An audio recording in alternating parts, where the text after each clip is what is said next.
pamuno na maraming inililihim, maraming itinatago at hindi nagpapakita ng anumang dokumento. Ayun. Maraming nililihim. Sino ba maraming lihim dyan? Yung mga trip niyo sa US. Di ba? Tatalbog sa'yo lahat ng sinasabi mo, Day. Ano pa? Hindi lang yun. At hindi daw nagpapakita ng dokumento. Kamusta naman yung budget natin? Kamusta naman yung expenses ng confidential fund ni Marcos? Alam niyo, tatalbog sa inyo yung paulit-ulit yung confidential funds. Tanungin ko kayo, magkano lang ang confidential funds ni VP Sara Duterte at yung Office of the Vice President at saka yung confidential funds ng presidente? Wala ko sa kalahati. Tapos sasabihin mo, bakit hindi pinapakita, tinatago ang dokumento? Ba't di nyo ilabas yung dokumento ng OP? Tunay na naghahatid ng fake news. Alam nyo kung sino? Yung naghahatid ng news. Nagets nyo? Diba? Ang tunay na naghahatid ng fake news ay yung naghahatid ng news. Hindi po yung mga nagbibigay ng reaction sa news. Kasi yan po yung sinabi kay MJ nung Abante na yun eh. Bakit ka nagdedepende dyan? Dapat may sarili kang data. Pa-data pa daw siya. Di ba? Totoo naman eh. Yun ang sinabi ni Abante, di ba? Nag-apply daw si Pangulong Duterte ng asylum sa China. At kesyo tinanggihan daw. Nako, sabi ko na nga ba eh. Merong fake news na lalabas eh. Ewan ko lang kung papatawag to ng TRICOM, yung mga matitikas nating mga congressman.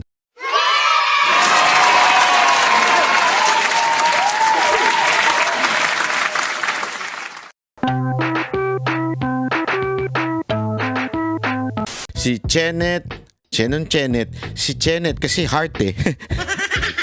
Si Senate President Heart Cheese Escudero. Naks ng showbiz na naman yun, banat ba ya? Nagpare ako at ito naman din si vlogger Claire Castro si Aling Claire nag-react din. Ang tindi rin ang mga reaction niya. Pero alam niyo mga kababayan, lagi ho nating tatandaan ito bago ho tayo mag-intindi ng isang bagay, kailangan po nating alamin ng konteksto. Alamin po natin ng pinanggagalingan po ng salitang iyon. Kasi alam nyo, napaka-importante yan kahit saan kayo magbasa. Magbasa ng libro, magbasa ng kung ano-ano pa man, o di kaya manood ng mga documentary, kung manonood kayo ng mga kasaysayan, yung mga documentary na history, kailangan maunawaan mo yung konteksto. Kasi nga, sabi nga nila, di ba, pag ang isang bagay sinubukan mong intindihin ng walang konteksto, talaga maliligaw ka sa naisabihin. Kasi hindi ho applicable yung paliwanag mo kung hindi mo aalamin ang konteksto. Okay, mamaya ipapaliwanag ko sa inyo yan kung bakit sa tingin ko etong mga ewan ko, mali-mali na naman ang intindi. Tapos eto ring mga kakampuet, alam niyo yung kakampuet? Yung mga kakamping, di ba? Kung ano-ano na naman ang sinasabi at kung ano-ano naman nire-react, kala mo naman talagang bayaning-bayani si Ninoy. Kayo, naniniwala kayong bayani si Ninoy? Bahala kayo sa buhay nyo. Pero ako, hindi ako naniniwalang bayani si Ninoy. Pero pag-usapan na rin natin yan mamaya kasi that's beside the point. Although, yun ang kanilang ini-insist. Di ba ho? At mamaya din, pag-uusapan po natin mga kababayan, yung issue po na kung saan tumanggap daw, nag-apply daw si Pangulong Duterte ng asylum sa China. At kesyo tinanggihan daw. Nako, sabi ko na nga ba eh. Merong fake news na lalabas eh. Ewan ko lang kung papatawag to ng TRICOM, yung mga matitikas nating mga congressman sa TRICOM. Tatawagin kaya nilang fake news itong nagpalabas nitong balita na ito. Kasi kung vlogger ang nagpalabas yan, sigurado tatawagin na kagad nilang fake news. Pero since mainstream media naglabas, ang tanong, ipapatawag kaya ng mga siga doon? Sila Abante, si Barbers, si Paduano, at saka itong si Pimentel. Ipapatawag kaya? Tignan natin. Kasi kung hindi nyo pinatawag yan, at hindi nyo kinorek, at hindi nyo pinagsorry, or else makukontempt, ibig sabihin lang, kayo talaga ay tinatarget ninyo ang mga Duterte vloggers laang, di ba? Yan ang katotohanan. So, hindi po pwedeng ganun na namimili lamang kayo ng sisitahing fake news. 'Di ba? Dapat to, lahat to, pag sinabi mong fake news, it applies to everyone. Yun nga hong fake news na nagpe-fake news kay Marcoleta Hindi nyo man lang na pinansin yung sinabi ni Marcoleta. Doon pala makikita mo na kagad na itong TRICOM talagang kinreate para ho targetin ng mga Duterte vloggers. Kaya mali ho yan. Yan ang ibig sabihin lang talaga, inutusan kayo ng amo ninyo para targetin kami tapos para matakot kami at manahimik. Kaya yan ang akala ninyo dahil hindi ho kami ganyan. O kung kakala ninyo napaben nyo yung mga vloggers ng Duterte vloggers, napaben ninyo, hindi ho kayo kayo ho ay, kung yan ang intindi niyo kayo ho ay tatanga-tanga. Sa totoo lang Ibig sabihin po kasi hindi nyo alam na pinasasakay lang kayo kasi you have the power to contempt. Tanggalin nyo yan, walang aamin dyan na wala mag-apologize. Alam nyo kung bakit? Wala namang kapo-apologize na bagay na sa sinabi nila Bakit nga kanyo? Kasi tama naman lahat na sinasabi ng mga DDS vloggers. Nagkataon lang, nandiyan kayo, may kapangyarihan kayo mang-contempt, kaya tuloy nagsosorry sila kahit pilit sa kanilang kalooban. Dahil nga ayaw nila makontempt dahil meron silang mga pamilya, di ba? Kaya mga kababayan, sana po ay panoorin natin yung mga nangyayaring bagay-bagay sa mundo para maunawaan natin. Unahin natin ito sinabi ni VP Sara Duterte nung nagsalita po siya dun sa isang People Power event dyan sa The Hague. Ang Rodrigo Roa Duterte.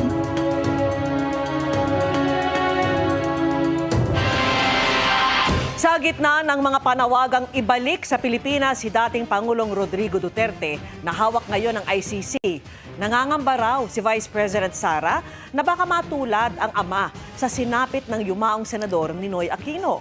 Nagkomento rin ang bise sa panawagan ng mga taga-suporta na magbitiw si Pangulong Bongbong Marcos. Mula sa The Hague sa the Netherlands, nakatutok live si Maris Kumad. Maris. Vicky, sa pagtitipon nga ng mga taga-suporta ni dating Pangulong Rodrigo Duterte kahapon dito sa The Hague, kasama si Vice President Sara Duterte, lumutang ang mga panawagan sa pagbibitiw ni Pangulong Bongbong Marcos.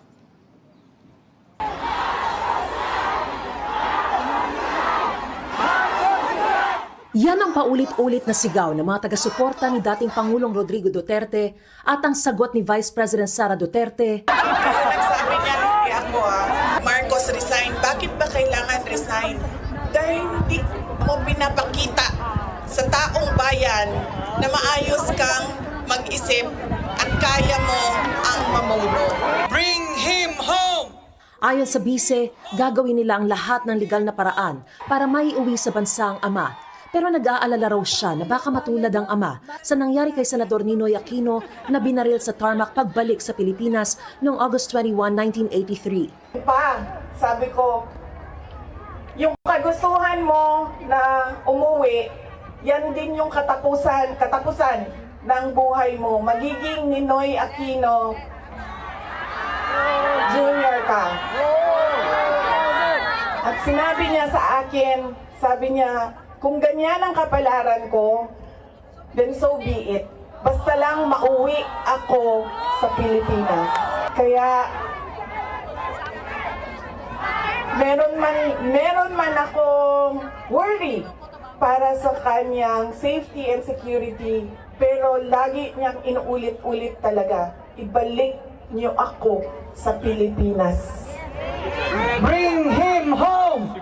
Bring him home! Mensahe ng bise sa mga taga-suporta. Ipaalam sa kanila na mali ang ginawa kay Pangulong Rodrigo Duterte.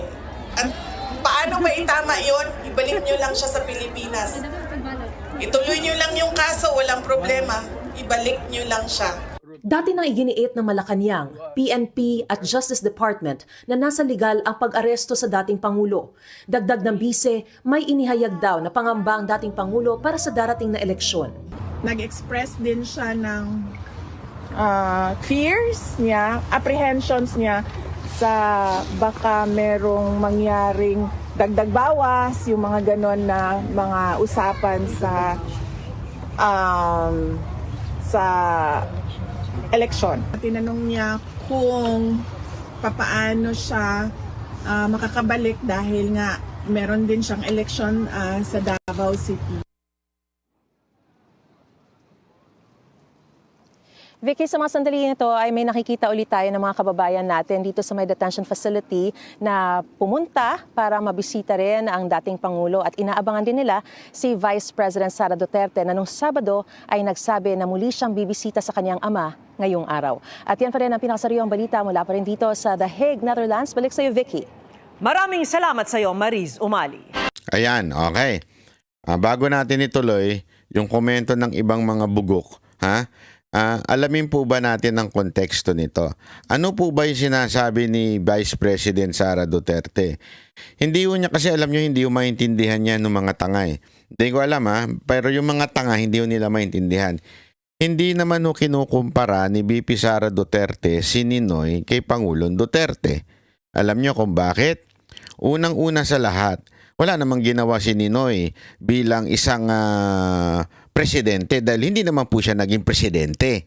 Diba ho? So it's not really worth comparing. Tama kayo, it's not really worth comparing. Ninoy was just a senator.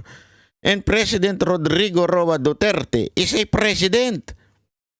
Una na yun, maling-mali na yung sinasabi ninyong ikinukumpara niya yung kanyang ama kay Ninoy. Pangalawa, we all know that Ninoy was a liberal. And we all know that Ninoy was more on leaning on doon sa side ng mga makakaliwa. Alam naman natin yan Ang leaning ni Ninoy ay left. At malayo naman si kay Pangulong Duterte dahil si Pangulong Duterte, alam naman natin, isa sa mga advokasya na ginawa ng kanyang gobyerno noon labanan ang mga rebelding NPA. So malabo na naman din doon. Ano pa? Hindi naman si Ninoy masasabi mong merong executive na katangian. Bakit kanyo? Kasi si Ninoy naman, ang talagang matagal niyang ginampanan ay pagiging senator. So more on lawmaking si Ninoy. At si Pangulong Duterte more on executive. As a matter of fact, nung siya ay nag-congressman, naboborho siya kasi nga gusto niya yung gumagalaw sa ground, namumuno, nag-i-execute na mga dapat i-execute. So, ganun ang malabong malabo. So, it's not really worth comparing. And besides, di ba? Ang Pangulong Duterte ay talagang tunay na bayani. Ewan ko lang kay Ninoy, hindi ko lang alam. Pero, hindi ko masasabing bayani si Ninoy. Ano ba ginawa niya?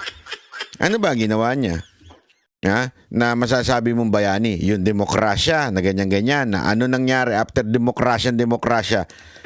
Sa totoo lang, baka kasi sinasabi na iba, diba, dahil nga kay Ninoy, let's give credit na napatalsik daw si Marcos Sr. Hindi ho, mga kababayan, na nagpatalsik kay Marcos Sr., it's not Ninoy. It's the people. Kaya nga people power, na kayo ng tutsang kalabaw. Although, the death was used by the people. Tandaan niyo, baligtad. It's not the death that caused. The death of Ninoy was the cause of the people power. Hindi ho ganoon.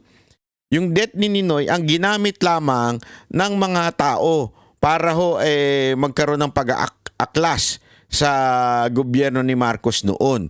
So ibig sabihin hindi natin masasabing siya talagang dahilan kung bakit meron ng pag-aaklas even before. It was just somehow naging pinaka-trigger. Pero meron na ho talagang pag-aaklas noon. Matindi ng pag-aaklas ng mga tao noon. At kita nyo naman, ano resulta? Kayo na magsabi.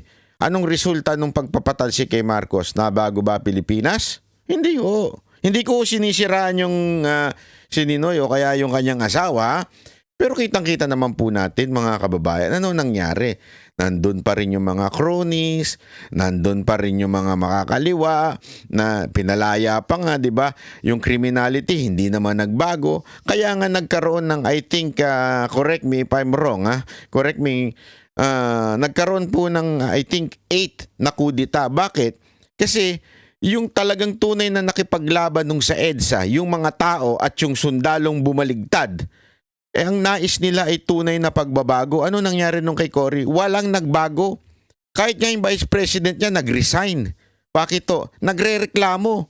Kasi nga, ang nangyari, pinalitan mo lang yung presidente pero same corruption issue, same problem with abuse, same problem, lahat ng same, lahat pala ng mga ginawa ni Marcos nun, same lang nung panahon ni Cory. Kaya nga nagkaroon ng mga kudita. So hindi natin masasabi na it was the Aquino na masasabi mong talagang nagbago ang Pilipinas. Hindi ho totoo yun. That is a lie. That ang ginawa ng propaganda ng mga yelo, yung mga Aquino ang naging bayani, hindi ho. Sa katunayan, umabot pa hanggang dun sa kanilang anak na si Pinoy. May bayani ba dun? Wala. Lalo lang lumubog ang Pilipinas. At na-survive na lang ho yan nung sumunod ho si Pangulong Duterte. Si Pangulong Duterte, diyan talaga nagkaroon ng tunay na revolusyon. Revolusyon sa ano? Sa krimen. Talaga nga naman nagtago na yung mga nawala na yung mga adik, mga drug lords. Yung sinasabi nga ni natatawa nga ako eh. Sino ba to? Yung nagtatanong si Franz Castro. Tapos tinanong niya si Pangulong Duterte sa sa Senate, sabi niya, ano ba ang masasabi mo na na pinatay mong drug lord? Sino-sino ba? Tapos hindi siya sinasagot ng maayos ni Pangulong Duterte kasi it's a common knowledge. Ang dami pong drug lord na namatay nung panahon ni Pangulong Duterte. As a matter of fact, yung iba nga doon nanonood pa nga sa MG. Hindi namin alam regular yun na nanonood sa isang comedy bar. Mga regular yan, mga regular mga customer. Pag pumasok ng kunwari nung bar, hindi mo mamamalayang kasi hindi magarbo, walang bodyguard, wala, as in hindi siya magarbo, panay lang ang tip niya dun sa mga tao, mga waiter, mga bouncer, tinitipan lang niya ng tinitipan, tapos yung itsura niya hindi mukhang yayamanin. Tapos nung naging presidente na si Pangulong Duterte, yun, nakita namin, nahuli yung isa tigok. Kasi nga ho, rampant noon before PRRD. And so yun po ay mga, hindi ko na lang sasabihin yung mga pangalan yun po ay mga drug lord. Yun po ay mga bigatin. So hindi ho tama yung sinasabi ng mga iba dyan na walang big time na namatay nung panahon ni Pangulong Duterte. That's not true. Napakarami po. Tapos talagang yung crime sa Pilipinas noon bumagsak, na wala na yung riding in tandem, yung mga inaagawang bag, inaagawang cellphone nawala, mga snatcher. Kung hindi man nawala totally, nabawasan talaga ng sobra. Talagang matindi. Kasi nga matindi ang crackdown sa mga addict. So, nagmahala ng shabu. Bakit? Kasi nga, hindi mahirap nang i-travel yung shabu 'di ba? Noong time na yon, talagang mahirap na mahirap. Ano pa? Umasenso, umayos yung EDSA. Huwag niyong kakalimutan yung busway na yan. Isa ho yan alam niyo kung bakit to. Ako noon, talagang araw-araw akong dumadaan sa EDSA. Talagang balagbag po yung mga bus driver na yan, mga walang modo po yan, naayos po yan. Noong panahon na yon, ang dami ring ginawa na mga airport, di ba? Ni-report po yan. Hindi may tatanggi yan. Kahit to airport ng mga kalaban sa politika, tulad sa Bicol, yan pa nga isa sa mga unang ginawa naayos din. Yung laglag bala, nawala din. Yung bukas bagahe, nawala din. Sinibak lahat ng doon. Ang dami, alam mo, hindi ko na maisa-isa ang lahat ng ginawa ni Pangulong Duterte na masasabi natin at matuturing nating talagang tunay na bayani. Di ba ho? Ay kayo, kung may maalala pa kayo, i-comment nyo na rin dyan sa baba. Pero gayunpaman, hindi ito issue ng comparison between Ninoy and Duterte. Ang sinasabing comparison lamang dito ni VP Sara Duterte ay walang iba yung pag umuwi maaari siyang patayin. Bakit kanyo? Bakit kanyo? Ito lang kasimple. Tandaan ho natin, sabi nga, may nagsabi nga sa akin na mag-ingat ako. Bakit? Kasi nga daw, yung pamilyang nakaupo ngayon ay may history na tinitegi ang mga kalaban. Okay? Ako, hindi ko naman siyempre makukonfirm yun dahil medyo bata-bata pa po ako nung panahon ni Marcos Sr. Pero yan po ang kinikwento-kwento sa akin. Basta kalaban ni Marcos Sr. noon, talagang medyo tinetegi hanggang umabot na nga. Hindi ko sinasabing si Marcos Sr. ang tumegi, ha. Hindi ko sinasabi yon. Pero ang sinasabi ko lang, basta kalaban noon na nagaganon. Hindi natin alam kung sino yung mayari. Pero ako may idea, malamang may idea kayo. Isulat nyo rin sa baba kung sino yun. Diba? Balita ko, may estrella yun dito diba? Talagang medyo matindi ang nun. Mga lahat ng kalaban nun pinakukulong o di kaya tinetegi. Yun po yung sinasabi ni BP Sara today. Yung comparison na yon. Dahil ngayon, ang nakaupo ay isang Marcos. At maaari, ang kalaban ni Marcos o posisyon ni Marcos ay maaaring mategi. Yun yung comparison na yon. Pero wala naman pong direktang sinasabi si BP Sara Duterte na papatayin sila ni Marcos. Wala silang sinasabing ganon. Pero ayon sa kasaysayan, nangyari ho yun nung panahon ni Marcos Sr. Dito nga ako nagtataka Yung mga tatanga-tangang dilaw at tatanga-tangang mga kakampwet, di ba? Hindi ko nila maintindihan yung logic na yon. Hindi ko nga maintindihan kung nakalimutan na nila yung dating sigaw nila na Marcos pasista, Marcos diktador, mamamatay. Dati yan ang sigaw nila Tapos ngayon, para bagang kinakampihan pa si Marcos na tipong hindi naman mangyayari yan. Yun po ang punto doon. Hindi yung comparison with with Ninoy. Nagkataon lang, Ninoy is the opposition. Now, definitely the opposition is the Dutertes. Yun ang ibig sabihin nun. It's not the person, it's the opposition. So, ibig sabihin, pag opposition ka, nung panahon ni Marcos Sr., natetegi. Kaya ngayon, posible, panahon uli ng kanyang anak, yung mga opposition mategi. Naintindihan natin, di ba? Kasi minsan gumamit din kayo ng utak Ang hirap kasi sa mga pinklawan at saka yung mga commentator na lalong-lalo na yung nandun sa Malacanang, medyo yung kanyang brain medyo naiwan sa pagbablog Hindi na umasenso Hindi mo maintindihan na yun po ang pinupunto doon. It's not comparing Ninoy and Duterte. It's just para bagang hindi comparison Parang pagkapareho na sitwasyon. Noon, ang sitwasyon noon, tandaan ninyo, si Ninoy, bilang isang oposisyon, dinala, di ba ayaw din niyang pumunta sa Amerika noon. Gusto niyang umuwi dito, pinagbabawalan din siya.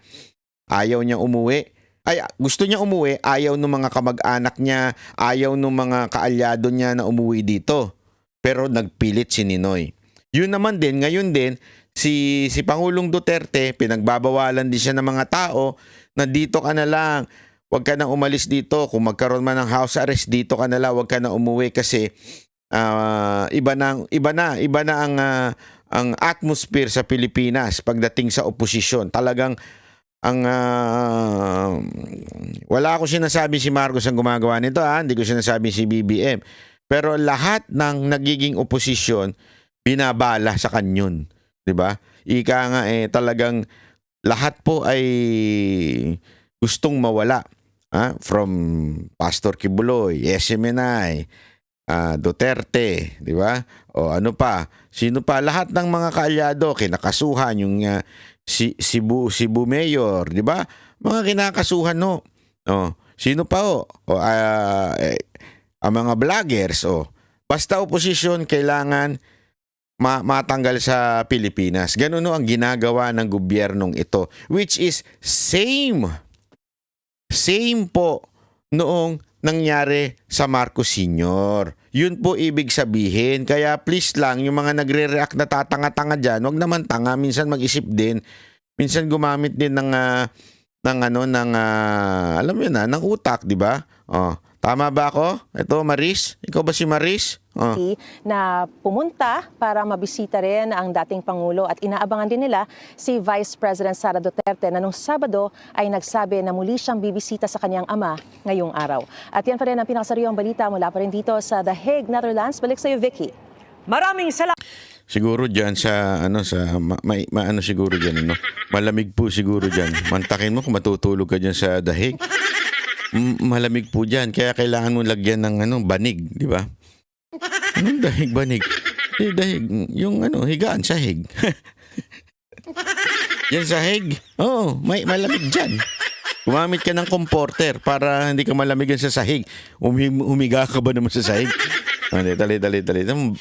Parang wag mo na ulitin yan, ha? Salamat sa iyo, Mariz Umali. Sinagot ng Malacanang ang pahayag ni Vice President Sara Duterte kaugnay sa panawagan ng kanilang mga taga-suporta sa The Netherlands na magbitiw sa pwesto si Pangulong Bongbong Marcos. Kung pinag-resign po nila ang Pangulo, sino po ba ang makikinabang? Kahit sabihin po ni VP Sara o kayo nagsabi niyan, siya pa rin po ang makikinabang. Inalmahan din ng palasyo ang pahayag ng bise na di umano ipinapakita ng Pangulo sa taong bayan na maayos siyang mag-isip at kaya niyang mamuno. Paano po natin masasabi ito? Kung ang pinapailan po natin ay ang batas. At very transparent po tayo. Grabe ang babaw nitong babaeng to, hindi ko mag-gets. Paano naging USIC to? Yung logic niya, hindi ko nga maintindihan paano naging abogado to eh.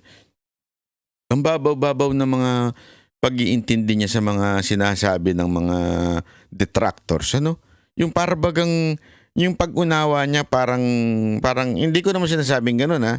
Pero parang walang pinag-aralan, no? Hindi naman sa pero tapos the way pa siya mag-explain, para talagang ewan ko ba kung bakit gano'n? Ano bang mga transaksyon?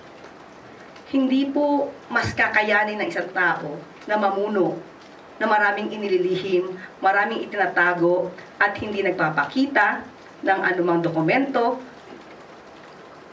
more particularly about the funds.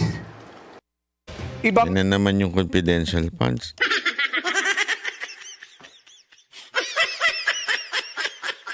Walaan nyo kung sino yung niya. Tingnan mo binabanatan niya si VP Sara Duterte pero ang dinidescribe niya, best description ng Pangulo niya. Tingnan mo.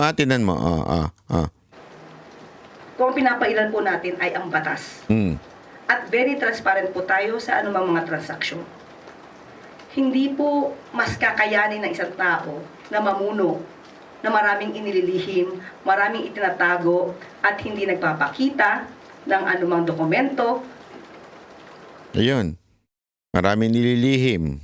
Sino ba maraming lihim dyan? Yung mga trip niyo sa US. Di ba? Tatalbog sa'yo lahat ng sinasabi mo, Day.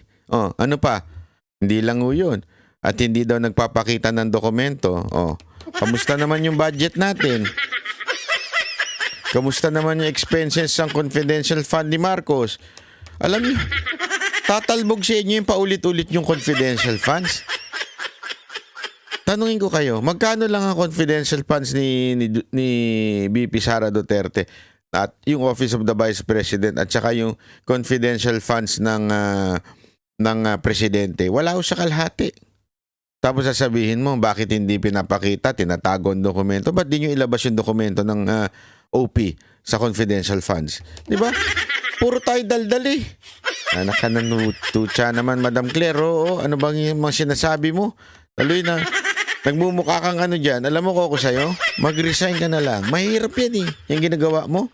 Sa totoo lang. Ako nahihirapan para sa'yo eh. Ang hirap magsinungaling. Ang hirap maging magpeke ng baga ng iyong prinsipyo. Napakahirap. Mantakin mo. Itatago mo yan. Obvious naman talaga na mas malaki. Kamusta na yung Maharlika fans? Kamusta na ho? Dokumento? Sige, ilabas nyo lahat ng dokumento. Hindi nyo may labas yan. More particularly about the funds. Ibang-iba ang ginawa kay Ninoy Yan ang sagot ng pamilya Aquino sa pangamba ni Vice President Sara Duterte na baka sapitin umano ng ama ang nangyari sa dating senador. Ganyan din ang sabi ng palasyo sabay diing dapat magpresenta ng ebidensya ang bise kung may banta sa buhay ng dating Pangulo. Nakatutok Magpresenta daw ng ebidensya kung may banta kay Duterte. Ito ang pinaka funniest na sinabi nitong Claire na to. Magpakita ng ebidensya. Madam Claire, nakalimutan mo na ho ba? Yung mismong amo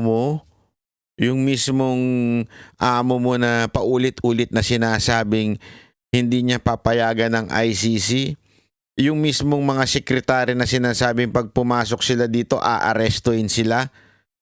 'Di ba? Yan yung gobyerno pinagsisilbihan mo.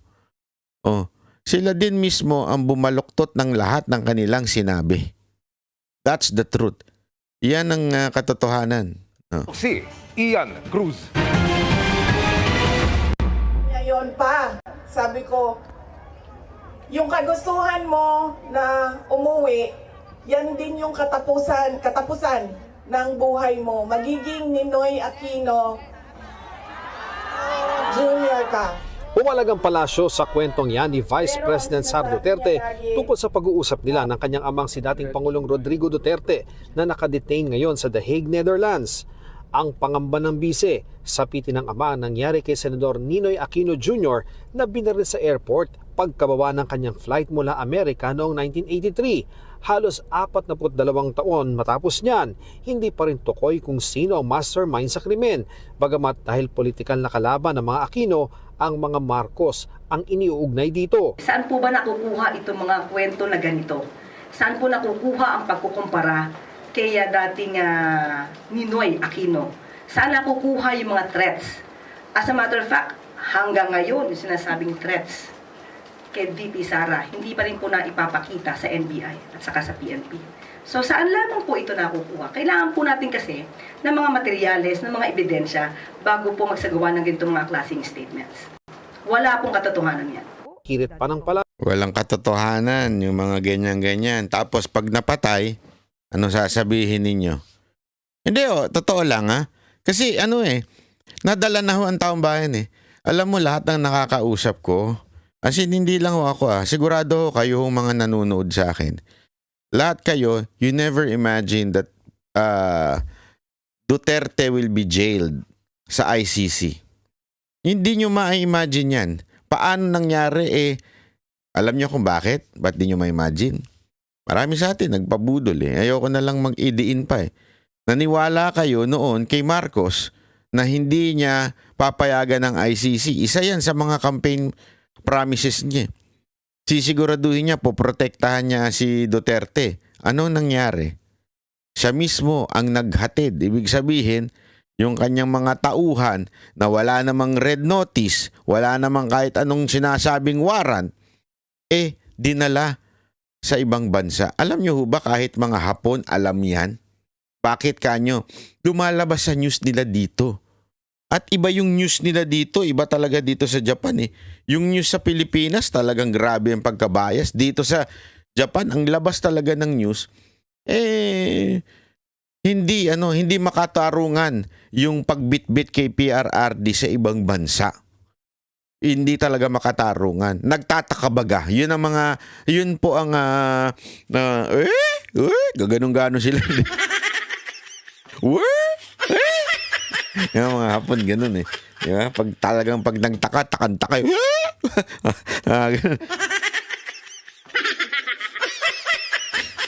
Oo, totoo. Wala akong biro. Kasi nga, lahat tayo, hindi natin ma-imagine yan. Bakit? Paulit-ulit na sinasabi. Meron pang 4,000 times for the end time. May ba ganun ba si Marcos we are no longer part in the jurisdiction of ICC. Ilang beses na sinabi yan. Pero nung siya ay nagpa-press ko na I think dinilit daw, sabi nung iba hindi ko sure Hindi ko sure. Pero dinilit daw yung press ko na yun, nawala bigla na sinasabi doon na hindi naman daw siya sumunod sa ICC kung hindi sa Interpol. Ang Interpol po walang kapangyarihan. Sila ay nagbibigay lang ng notice. Wala ho yung kapangyarihan manghuli kung hindi papayagan ng mismong gobyernong yung gobyerno namumuno doon sa bansang yon. Wala hong kapangyarihan niyang Interpol na yan. Hindi ho yung mga pulis pangkalawakan. Wala ho talaga. Kaya nga, ibig sabihin lang mga kabayan, ginusto talaga. Yan ang hindi kasi maamin ng administrasyon na ito kasi mga walang bayag ang nakaupo ngayon sa Pilipinas. Mga walang bayag. Yan ang masasabi ko. Bakit kanyo? Hindi pa nila aminin. Oo, pinakulong namin si Duterte. Tapos ang usapan. Ang dami pa nilang deny. Kaya nagkabaluktot na yung mga paliwanag ng mga sekretary. Paano? Pati yung paliwanag ng presidente, baluktot. Pinaiikot-ikot. Mga walang bayag walang paninindigan.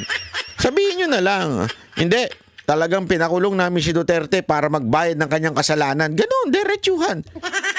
Wala nga, mahinang nila lang That's the reality. Mahinang nila lang ang presidente. Sama-sama na, pati yung mga sekretary, balubaluktot na. Diba ho? Yan ang katotohanan. Ngayon, sasabihin mo, walang basihan. Asan ang ebidensya kung bakit sinabi ni VP Sara Duterte ito? Ang ebidensya po ay ito. Etong nangyari kay PRRD ay isang malaking ebidensya na sa Pilipinas walang imposible. Kahit totoo, alam mo, ngayon nga usapan ng mga ako nakikipag-usap ako sa mga ibang mga vloggers. Ang usapan ngayon, wala nang imposible. Kahit sabihin ng batas, ito ang due process, hindi na nasusunod yan.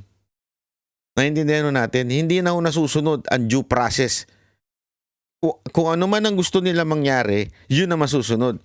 Kahit ba sinabi na nila, isipin nyo sinabi na nila na the ICC cannot arrest. Gagawan pa nila ng mas malalim na dahilan yan. The ICC cannot arrest, has no authority over the country but the citizen meron. May mga palusot silang ganun. Ganun katindi ang Pilipinas ngayon. Wala na talagang imposible. Basta ginusto ng pinuno, kaya nilang basagin ang anumang batas kahit pa ito'y nasa konstitusyon. Alam niyo ho ba yung nagsalita doon sa Senate hearing na international law expert tapos siya din po ay magaling sa konstitusyon. Siya po ay talagang bihasa sa konstitusyon. Paulit-ulit niya sinasabi. Kaya nga sabi niya na nga doon, I beg to disagree, Mr. Secretary. Kasi nga nasa konstitusyon po yan. Alam nyo, ang batas natin, pag sinabi mong nasa konstitusyon, yan po ang isabi nga ng aking tatay, skeleton yan. Yan ang pinaka-backbone ng lahat ng Republic Act, lahat ng mga batas na ginagawa, mga ordinansa sa LGU. Hindi pwedeng magkaroon ng ordinansa sa LGU na tatamaan ng konstitusyon. Hindi pwede. Yan ang pinakamataas na sandigan. Tanggalin mo ang konstitusyon ng Pilipinas, chaos na ho. At nasa konstitusyon po ang tinatawag na due process. Na everyone should be given a due process. Yan po ay nasa konstitusyon natin. Hindi na sinusunod ngayon. Kasi simple lang Binigyan po ba ng due process si Duterte? Yes or no? As simple as that. Wag na tayo magpaikot-ikot. Binigyan ba siya ng tsansa, sumagot, bago magkaroon ng... Sabihin na nga natin may Interpol. May notice, kunwari may notice, kahit wala. Red notice nga, wala. Kahit ba sabihin natin may red notice. Bilang gobyerno, at yan ay tagalabas, meron silang ginagawa. Unang-unang gagawin ng konstitusyon at ng gobyernong Pilipinas, siguraduhin masunod yung mga batas sa Pilipinas. Mabigyan ng tsansa yung inaakusang sumagot sa inaakus sa kanya. Naintindihan niyo yun? Dapat to lahat. Whether you are a president, sabi nga nila, even criminals are given due process. How much more yung dating presidente na hindi naman kriminal, inaccuse lang ng tagalabas, tapos bigla mong ibibigay without due process. So yun po yun mga kababayan. Simpleng-simple. Huwag na ho tayo maghanap ng ibang ebidensya kung hindi ito. Ebidensya na dapat may due process, hindi sinunod. How much more ito kayang sinasabing maaari siyang patayin. Hindi naman po sinabi, baka kasi akala nung iba, si Marcos kagad ang magpapapatay kay Duterte. Hindi ho yun na sinasabi ni VP Sara Duterte. Kasi until now, questionable nga sinong pumatay kay Ninoy eh. 'Di ba? Mantakin mo, dalawang Aquino nang naging presidente, hindi na-solve ang problema na yan. Bakit kanyo? Ewan ko. Ewan ko. Hindi, imagine niyo dalawang presidente na ang dumaan. Hindi na-solve yung issue ng pagpatay kay Ninoy. Bakit? Ewan ko. Basta ang punto dito mga kababayan, basta oposisyon nung panahon ni Marcos Sr. natetegi. Hindi natin alam kung sino ang gumagalaw na ewan natin doon sa panahon ni Marcos. Diba? Ngayon, it's the same thing. Wala tayong sinasabing si Marcos sa magpapapatay. Hindi yan ang sinasabi ni VP Sara Duterte. Basta ang punto lang niya, wag kang, kaya niya pinipigilan si Pangulong Duterte para hindi sumunod. Diba? Hindi siya magaya kay Ninoy na kung saan ay isang oposisyon nategi nung panahon ni Marcos. Yun lang naman po yun. Itong mga ito, wala. Mahina isip eh. Sorry na lang mahina talaga isip nito mga to. Sure. Parang hindi po natin nadinig noon na inahilin tulad ni dating Pangulong Duterte as sarili niya kay Ninoy, kung hindi kay Hitler. Sa pamamagitan Yung kay Hitler daw, pinanimbawa niya kasi pinanood ko yan, yung sinabing kay Hitler. Hindi na naman niya tiningnan yung konteksto ng pagkasabi ni Pangulong Duterte about Hitler. Yung sinasabi ni Pangulong Duterte, kung si Hitler, ganito yung sinabing pinatay at kayo binibintangan nyo ako na ganito ang pinatay, mas higit ako kay Hitler. Yun ang yun ang konteksto noon. Ito si ewan ko. Hindi ko talaga magets kung paano naging abogado to. Alam mo yung dalawang bagay, alam niyo pag ako may nakikita akong abogado, halimbawa si Atty. Torion, halimbawa si Atty. Vic Rodriguez, halimbawa si Marcoleta, halimbawa si Jimmy Bondo, pag sila nakikita ko si attorney yung dalawa pang attorney sa PDP, di ba? Pag silang nakikita kong abogado, nai-inspire ako. Lagi ako nang hihinayang kasi yan ang kabilin-bilinan sa amin ng tatay ko nung high school kami tsaka college namin eh. Sana sinunod ko talaga. Di sana ang ganda ng pangalan ko ngayon, Attorney Banatbay, di ba? Lupit sana, no? Hindi alam mo, pagka sila Atty. Torion ang napapakinggan ko, naengganyo ako mag-abogado. Pero pag ito napapakinggan ko, parang, bakit ganun? Paano naging abogado to? Hindi, yun ang totoo Hindi ko para bagang, kung ganyan lang din ang abogado, ayoko na maging abogado. Parang ganun Pag yan ang napapanood ko. ng Ninoy and Cory Aquino Foundation page, inilabas nila ang reaksyon ng pamilya Aquino sa pahayag ni VP Sara. Kung pag-aaralan umano ang kasaysayan, makikita na ibang-iba ang ginawa kay Ninoy sa pinagdaraanan ngayon ni dating Pangulong Duterte. Ito naman, isa pang mali ito. Pamilya Aquino daw ito Iba daw ang ginawa ni Ninoy sa pinagdadaanan ngayon ni dating Pangulong Duterte. Oh my golly. Where's your brain? How what happened? Hindi naman ang pinag-uusapan dito yung ginawa ni Ninoy at ginawa o yung pinagdadaanan ni Pangulong Duterte. Ang issue dito yung si Marcos. Yung panahon ni Marcos, it's not about Ninoy. Ninoy is just the symbol of opposition at that time. Hindi sinasabing, hindi ko magets Sana medyo yung mga utak ng mga tanga dyan, medyo buksan-buksan nyo naman. Hindi sinasabing pareho si Ninoy at si Duterte. Malayo talaga. Hindi naman naging presidente si Ninoy. Ang sinasabi dyan, bilang oposisyon. At ang issue dyan, ang main point dyan, it's the Marcos. That's the main point. It's not about Ninoy and Duterte. It's the Marcos. Yun po ang point. Na nung panahon ni Senior, may mga namamatay na oposisyon. At ngayong panahon ni Bongbong Marcos, meron ding mga na natatanggal sa pagka-gobernor, natatanggal sa pagka-mayor.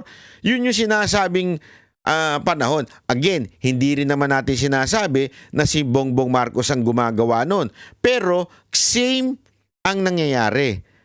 Ang mga oposisyon natetegi. That's the point. Hindi pareho si Ninoy. Iba, magkaiba talaga. Hindi naman noon nakulog si Ninoy noon eh. Oh, tumakas siya noon. Alam ko, tumakas po siya noon. Tapos ang alam ko noon, nagpagamot. Pero nasa ospital siya. Nagpagamot po siya noon eh. Parang, ewan ko, parang inatake siya noon eh. Nagpagamot siya. At doon siya sa Amerika, 'di ba? Parang may kwento pa nga. May pinalalabas pa nga yung iba na love triangle daw ni Imelda yan, something like that. Na pinakiusapan ni Imelda na wag na umuwi, diyan na lang, magpagaling na lang, ganyan-ganyan. Ibig sabihin, malaya naman si Ninoy umuwi nun. Hindi po siya nakakulong nun. Iba naman si Duterte ngayon. Ang punto dito, it's not the situation. Okay? Hindi yung pinagdadaanan ni Ninoy at pinagdadaanan ni Duterte. Ang issue dito, yung kalaban, which is the Marcos. Same, anak lang yun na Indian.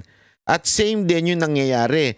Natetegi yung mga oposisyon. That's the point. How come you are all lawyers, hindi nyo maintindihan yan? At kung sino mang pamilya ang sumulat nito, wag ho kayong mag-alala, hindi ho yan ang punto ni BP Sara Duterte. Ang punto niya ay si Marcos, hindi kayo. Wag kayong masyado. Masyado naman kayong Wag ganun. Naintindihan nyo? Ay kumakalabog na sa kabilang hotel ko. Ano kaya nangyayari doon? Yamete ko dasay. Ganun na may narinig. Ano ba ibig sabihin ng yamete ko dasay? May naririnig ako eh. Iba pala. Anyway, tuloy natin. Maging ang grupong August 21 Movement o ATOM na inilunsad matapos ang pagkamatay ni Ninoy, umalma rin. Umuwi raw ang dating senador sa pag-asang kumbinsihin si dating Pangulong Ferdinand Marcos na magkaroon ng malayang eleksyon habang si dating Pangulong Duterte umaasang makakauwi ng bansa upang takasan ang pananagutan sa hablang crimes against humanity. Ang layo talaga ng utak nila, no? Talagang alam mong anti-Duterte lang eh. Hindi nag-iisip eh. Alam mo talagang anti-Duterte lang, hindi nila iniisip. It's not about Duterte. It's about the Marcos eh. Wala eh. Kasi masyado kayong entitled na hindi. Si Ninoy, mataas. Hindi po pwedeng tibagin. Dapat nga ginawa nyo na santo yan eh. Hindi pwedeng tibagin yan. Walang point doon. Hindi yun ang punto doon. Mga dilawang tae. Hindi ho yun ang punto dyan. Wala kaming problema kung sa kulang na lang sambahin nyo yan si Ninoy. Walang problema dyan. Karapatan nyo yan. Di ba? Walang problema. Hindi yun ang punto doon. Ang punto doon, yung Marcos. Huwag kayong masyadong Masyado kayong sip-sip masyado. Ano pa kinasisip-sip nyo dyan? Di ba?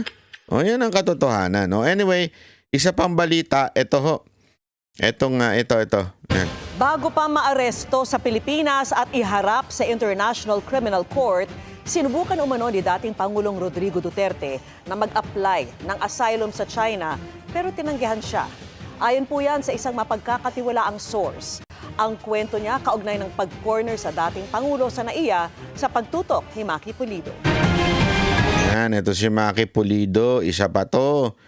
Meron daw siyang source na sinasabing nagtago si Pangulong Duterte.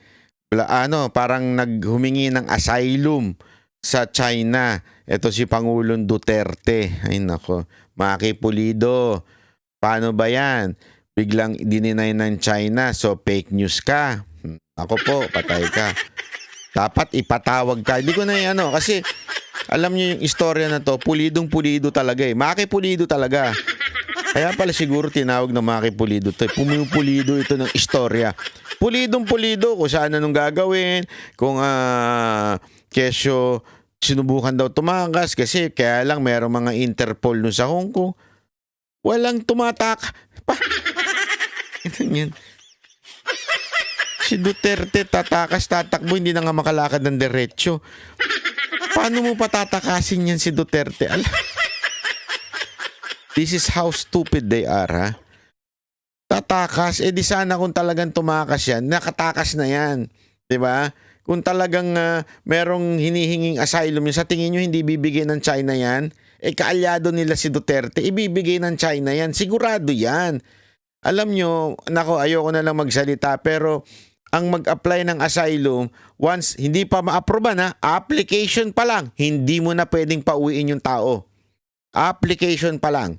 Okay? Hindi mo na pwedeng pauwiin yung tao. How much more na mismong si Duterte, na lahat naman kayo, inaamin ninyo, kaibigan ni Xi Jinping yan. Hindi, di ba? Yan ang akusasyon ninyo. Ganon sila ni Xi Jinping. Tapos hindi siya pinayagan mag-asylum doon? How stupid is that logic? Hindi, totoo ha? Hindi ko maintindihan kasi yung pag-twist nyo sa truth, which is, ang kwento ninyo, ganon sila ni Xi Jinping. Dikit na dikit sila to the point na ipinamigay yung island. Ganon ang kwento nyo. Pero this time, hindi pinayagan na mag-asylum. How stupid is that? Pwedeng ipangako ni Duterte. Kung gusto lang talaga ni Duterte, pwede niya ipangako. Xi Jinping, dito muna ako ha. Pag naging presidente, anak ko, bahala ako sa'yo. Kung bahala sa'yo. Kung alam mo yun, pwede niya sabihin yun eh. Kung talagang gusto niya magkaroon ng political asylum. Pero hindi ho. Hindi nga ho siya tumakas eh. Mantakin mo paano tatakas yan. Pagkakaguluhan ng mga Pilipino yan. Doon na nga lang nakita nyo. Alam mo, dumungaw lang si Pangulong Duterte sa bintana. Nagkagulo ng mga tao sa Hong Kong. Yung mga pulis nataranta na, hindi na alam ang gagawin. Kulang na lang siguro ipadala yung buong sandataan ng China para lang pigilan yung mga tao. Sa dami ng tao, I was there. Kitang-kita ko mga kababayan. At malayang-malaya naman si Pangulong Duterte tumakas kung gugustuhin niya eh. Di ba? Pwede naman eh. Hindi na siya atin doon sa event. Ba't pa siya atin ng event? Tatakas na nga siya. Ang bihira mga tanga-tanga ng mga tao dito talaga. Yung mga nagbibintang sa kanya na gusto magpa-asylum. Ngayon, dininay ng China. So ang tanong mga kababayan, ito ang pinakamatinding tanong. Ito ang pinakamatinding tanong. Barbers, Pimentel, Paduano, at saka itong sino pa ba? Si Dan Fernandez, wala na yan, natatalo na yan, kaya hindi na ano yan. Sino pa? At saka yun si yung bulaang ewan ko kung anong bulaan yun. Basta, yun, di ba? Bakit uka nyo? Bakit hindi nyo ipatawag? Bakit hindi nyo ipatawag ito at sabihin nyo, hoy, Pulido, hindi pulido yung kwento mo ha, mukhang meron kang sino yung nagkwento sa'yo? Bakit sablay yan? Bakit fake news yan? Ito, papakita natin ha. Itinanggi ng China ang ulat na may natanggap silang asylum request mula kay dating Pangulong Rodrigo Duterte at kanyang pamilya. Ayon sa kanilang Ministry of Foreign Affairs, ang pagbisita kamakailan ng dating Pangulo sa Hong Kong ay paraan nila sa isang private holiday. Matatandaan nitong March 7 nang pumunta si Duterte sa Hong Kong para dumalo sa isang event kasama ang mga OFW. Sa araw ding iyon, inilabas ng ICC Pre-Trial Chamber 1 ang arrest warrant para sa kanya. March 11 nang arestuhin si Duterte pagka-uwi niya ng Pilipinas. Ayan. So mga kababayan, baka pwedeng ipatawag nyo yung nagbalita na yan. At GMA, dapat medyo ingat kayo maglabas. Hindi kasi alam mo, hindi ko naman sinasabing totaling fake news na ho itong GMA. Medyo bias. Masabi nating biased, okay? I understand. Siyempre, ganun talaga buhay. Ayaw nyo kay Duterte, wala akong magawa. Pero wag naman yung mga ganitong paninira. Napaka-obvious naman po kasi. Kasi alam mo, nakikwento nga sa atin noon di ba, nung naalala ko yung interview namin, yung interview namin sa isang istasyon AM, sa isang guro na NPA. Ang kanila daw propaganda, it doesn't matter whether it's true or not. Basta importante kung sino yung unang lumabas, yun ang tatatak sa utak ng tao. At kahit pa mag-sorry ka at sabihin mo hindi totoo yan, hindi na mababawi yun. Ibig sabihin, halimbawa niyan, siyempre ito ang unang Bago ka maaresto inilabas nyo. Hindi na mawawala sa utak ng tao yan. Ay, si Duterte nag-apply ng asylum sa China. Hindi na mawawala yan. Kaya nga dapat, GMA, mag-ingat naman kayo. Mali naman po yan. Kung sinasabi nyo mga vlogger ang nagpapakalat ng fake news, anong tawag nyo dyan? Hindi, ako, anong tawag nyo dyan? Yun lang tanong ko, anong tawag nyo dyan? Kung sinasabi na ng China hindi totoo, ba't naman nila sasabing hindi totoo kung totoo? Pwede. Ito yun eh. Kung totoo yan, pwede naman niya sabihin, totoo yan. Ang gulo-gulo ninyo. Di ba? Kaaway nga natin ng China ngayon. Ginugulo natin. Di makikigulo sila. Totoo yan. Bakit hindi nila ginawa? Kasi nga, hindi naman. Ba't di nila sinabing totoo? Kasi hindi talaga totoo. So anong tawag sa inyo ngayon? Di ba? Ikaw, Maki Pulido, anong tawag sa iyo? Ay, nako. So may ibig sabihin po niyan. Kasi kayong ang tunay na naghahatid ng fake news, alam niyo kung sino? Yung naghahatid ng news. Nagets niyo? Diba? Ang tunay na naghahatid ng fake news ay yung naghahatid ng news.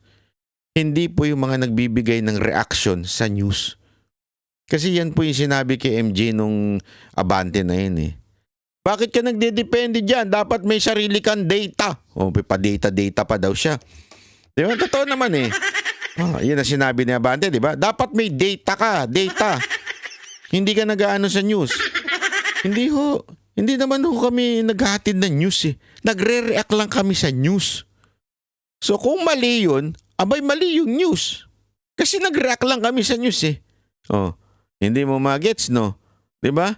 Alam mo mga Duterte vloggers, hindi o lahat. Meron din naman kasi diyan mahilig maggumawa. Ayoko na lang magsalita. Ayoko na lang magsalita kasi may tatamaan pa.